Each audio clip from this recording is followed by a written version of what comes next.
Heute wollen wir ein Firmware-Upgrade machen von einem PXC-Controller. Und zwar habe ich nicht jetzt unten so einen schönen PXC 200. Ich hatte jetzt mal vorher einen gehabt mit der Version 6.0. Das hat super funktioniert, alles gut. Jetzt ist der Controller weg und ein anderer da. Den sieht man jetzt gleich auch hier unten, wenn ich das Bild rübernehme. Moment. So, jetzt müsstet ihr den sehen. Also hier unten rechts sitzt der und blinkt wild vor sich hin. Wir haben das Ding schon aufgespielt, einmal über das Node-Setup. Das heißt, wenn wir den jetzt auch suchen, dann werden wir sehen, dass er dort drin ist. Wollen wir mal gerade einmal eine IP-Adresse von unserer aktuellen Netzwerkkarte. Schauen wir drauf, suchen wir mal die Geräte, was wir so finden. Und hier, ach, sogar umkonfiguriert. Okay, na dann konfigurieren wir den jetzt einmal. Das wäre sozusagen unser Node-Setup. Dann müsste der sich gleich wieder mit der Konfiguration melden. Alles super. Und jetzt sagt er, hey, da unterscheidet sich von der engineerten RS. Bitte einmal das Firmware-Upgrade. Okay, machen wir doch. Nicht leichter als das. Dafür haben wir einmal das Download-Tool.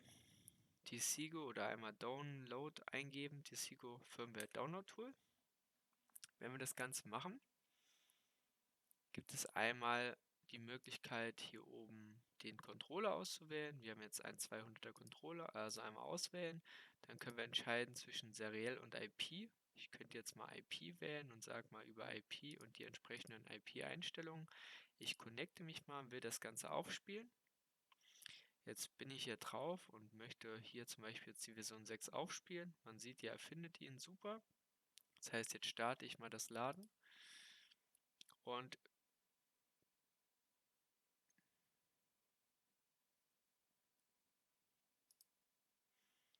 es geht los.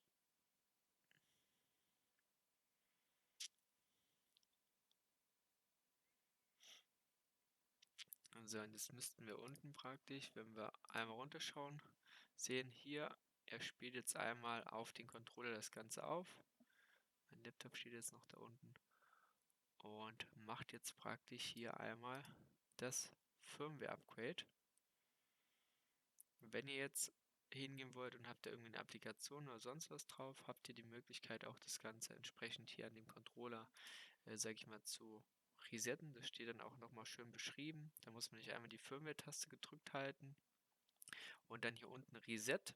Bei einem Reset macht das Ding praktisch einen Neustart und ihr haltet diese Firmware-Taste hier oben so lange gedrückt, bis dann hier diese Fehlerleuchte, diese rote FLT-Fold-Leuchte aufblinkt. Dann könnt ihr loslassen und dann löscht ihr einmal praktisch das, was in dem DMAP-Speicher ist.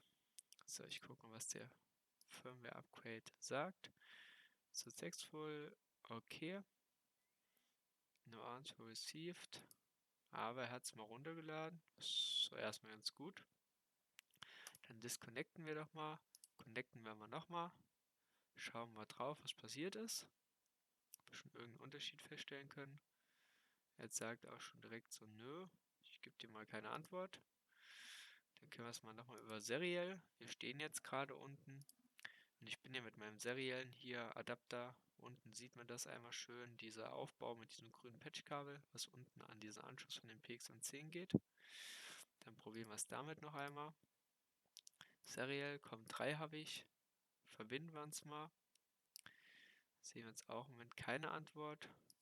Okay, dann schauen wir mal, was uns jetzt mal hier unser Node-Setup zu berichten hat.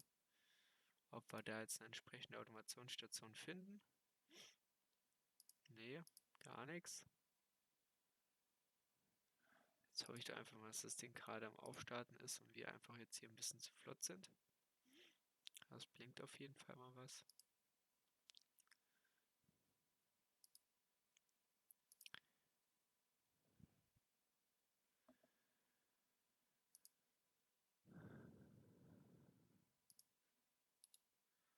War gerade Verbindung drin.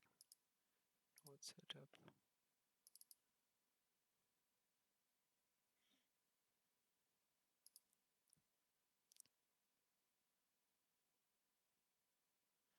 ist jetzt wieder der Controller. Können wir einen Wink senden. Da müssten wir unten sehen, dass das Ding so schön vor sich hin blinkt. Super, einmal hier unten rot, rechts. Super. So, noch einmal rüber. Jetzt können wir mal gucken, kriegen wir irgendwas gesagt. Ach, Firmware-Version, Firmware-Loader. Sehr schön. Hat funktioniert. Das heißt, wir können jetzt mal nochmal hier schauen, das Ding konfigurieren. Dann dürfte er jetzt nicht mehr meckern, weil er ist ja jetzt in der Version 6. Also hat das Ganze gut funktioniert. Einmal die Konfiguration drauf. Zack, das Ding ist konfiguriert. Super. Gehen wir nochmal in die Online-Eigenschaften, gucken uns das an. Online-Eigenschaften. Einmal die Version 6.0 und das ist ja das, was wir erreichen wollten. Super. Danke, bis zum nächsten Mal.